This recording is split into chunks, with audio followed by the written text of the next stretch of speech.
Let's start talking about the Guild, because I know this is your real passion.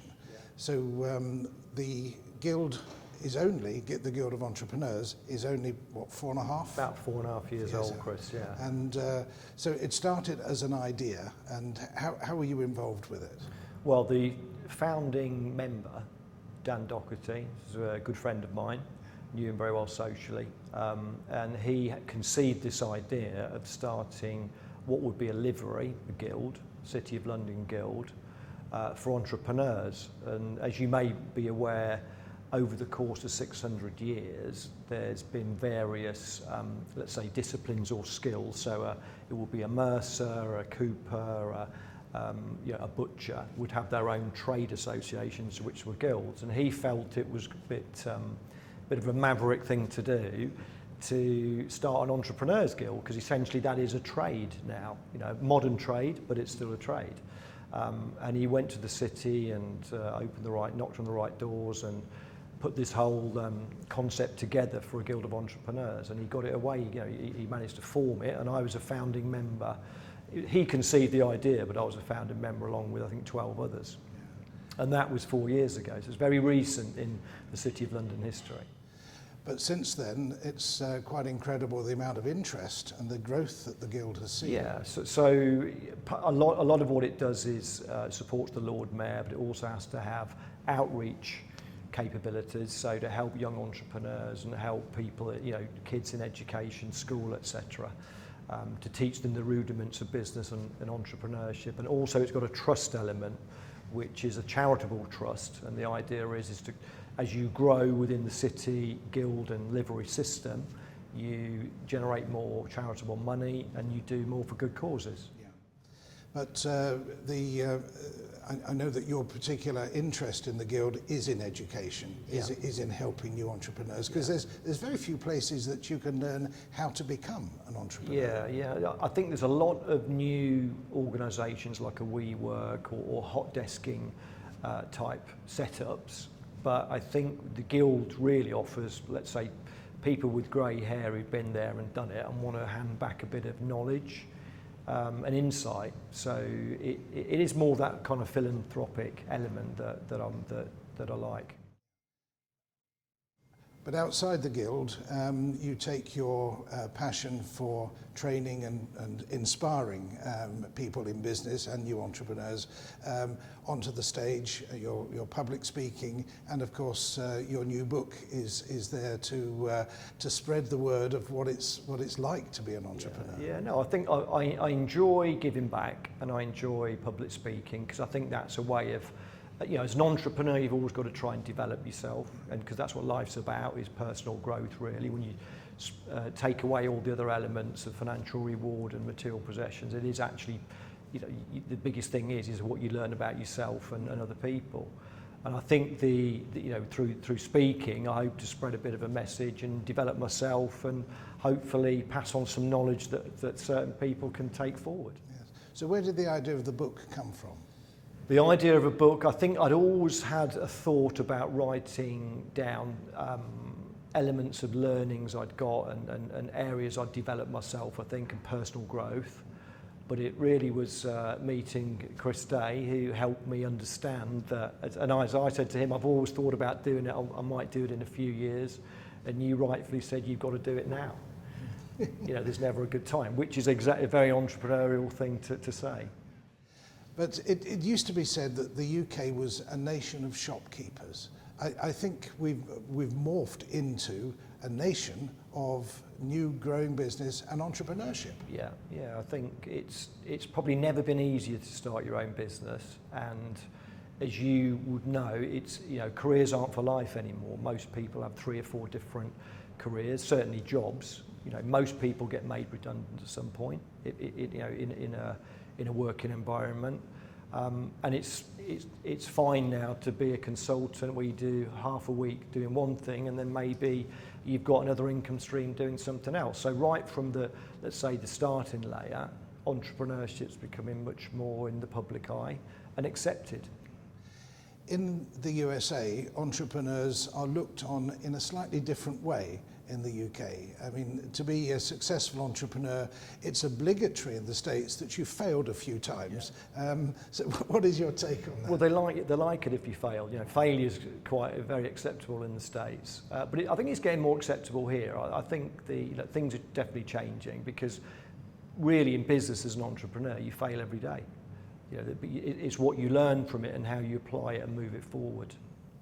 Personal development, I know, is a huge element of what's driven you, and in also what you share with others. What's been your biggest inspiration for personal development? I think I tend to learn from people, so it's either people that I've worked with, that can be right from school and teachers, because we always remember the good teachers we had, right from when I got into corporate life and the people that gave me a bit of belief, and then people I've worked with since. But I think something I always try and do is read widely on people that have been successful or have got a story of interest, and that's generally biographies. So a biography of a person that's done something interesting, it doesn't have to be in business, can be in sport or anything, any growing pains they've been through. To learn that is really a source for me. Yeah. And are there particular motivational speakers that really inspired you in your early days? I think I first saw kind of Tony Robbins speak, but that was in the early days. He was very rah-rah, an American. He's calmed down a bit, but his messages are still very, very strong. Brian Tracy, who was much of a corporate guy with you know, shirt and tie and very kind of monotone in his delivery, but his message was very, very strong. And it's always dipping into good speakers and people out there that you, even in the media and on the news, etc. When you see a good debate in Parliament, you know, you learn something, and it's inspiring. So your own business, you were very much breaking new ground with Brans In. So tell us a bit about the story of how that grew. Yeah, so I think like anything, when you start, everything is heavy lifting. And we really did start from scratch. So we're a licensed business. I've got a partner in that business that had the production capabilities. So it was a good marriage, let's say, for us to come together. And on the commercial front, it really was going out, knocking on doors, trying to make sales for retailers, which is, as you know, is very competitive. And I think along the way, you learn your way forward. You kind of fail forward almost. And then you take the opportunities and you grow them from there. And as everything, you know, you turn over stones, and there's not always gold underneath the stones. You've got to go through a lot of negativity, let's say, to get some traction. But then it's how you grow that business that is a whole new skill set. And of course, you now deal not just with some of the top retailers and distribution channels, but also with some amazing brand names as well. So we're lucky enough to have probably the biggest names in entertainment. So it's your Disneys, your Marvels, your Warner Brothers. Netflix, we're doing a fair bit now. That's kind of a new kid on the block that's growing. And then you've got all the music licenses. So the classic rock stuff like AC/DC, right through to some hip hop and any kind of modern way that the music's moving. But it's really the entertainment character licenses that are the big ones, and the film and movie. Mickey Mouse is probably our biggest license, so that's 90 years old. So, and like massive license. Yeah, fantastic. So going back to the inspiration that you share with new business owners and new entrepreneurs, what's the biggest thing that they need to learn? What is the thing that trips up so many of them? I think it's getting used to the emotional roller coaster, because no matter what you're doing and what level of success or how far up the mountain you are, every day you get knockbacks, and it's really about, I think, understanding how your own psychology deals with it, so that you're not blown up, you don't allow it to blow you off course, and you keep focused on where you want to go. Because I think the biggest asset you've got is your mind, obviously your physical health as well, but the way you allow outside external stimuli to control you is a real battle to get right. But if you do get it right and you work on it, I think that's the biggest thing you can take forward, because finance and customers and product and opportunities all around. But I think it's in the centre of that, it's yourself, and it's how you look at yourself and how you manage yourself.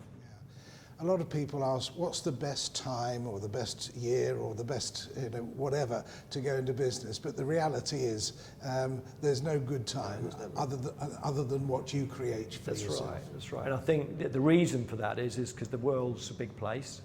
It's moving at different paces in different industries with different opportunities, and the pace of change now is so quick that you've got to seize the opportunity.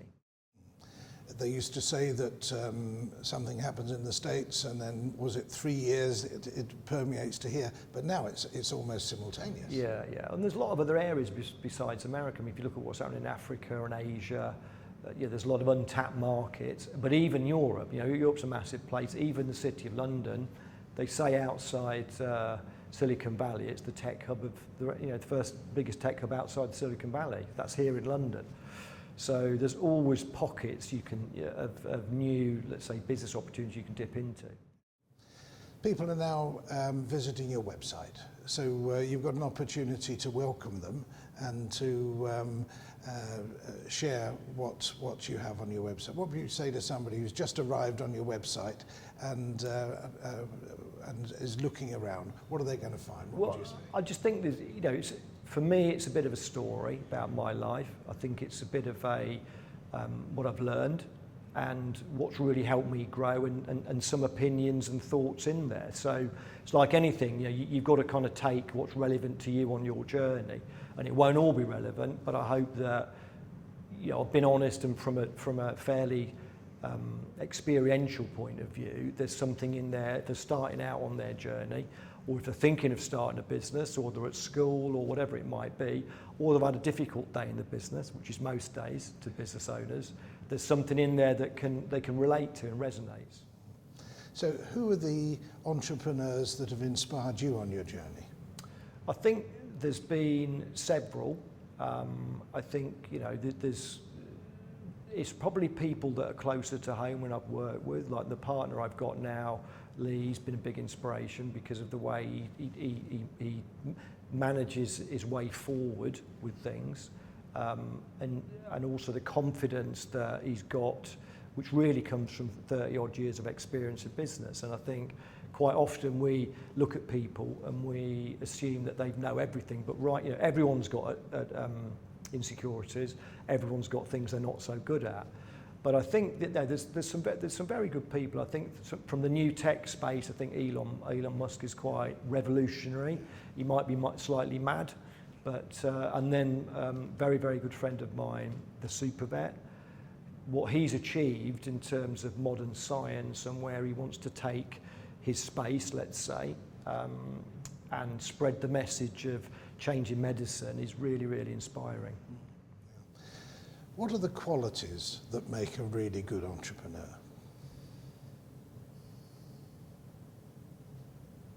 I think you've got to be resilient, that's the first thing. And you've got to believe in yourself and probably do things that build belief in yourself, because when you're starting out, you are and quite often still as you go through your business, you're the first person at the front of the business, and you've got to be able to manage what's going on behind you, and that can be chaos within your own business because it involves people. And then you've got to manage customers, and they're a moving target. So I think that, it's really understanding how to be resilient and understand that tomorrow the sun will shine. So as bad as your day has been, you will get through it and you'll find a way through it, and that is part of the other skill, which is determination to keep going.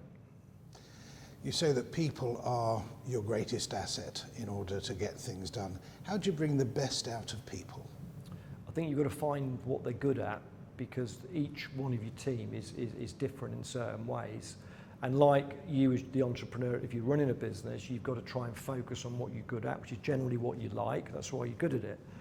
But a common mistake, and it's no one's fault when you're starting out, because you probably don't have a team, it's probably just yourself, is trying to do everything. And so that's why the prospect of failure in the early days is so high, because you're doing things you're probably not good at, They take you 10 times longer and you waste a lot of time doing something.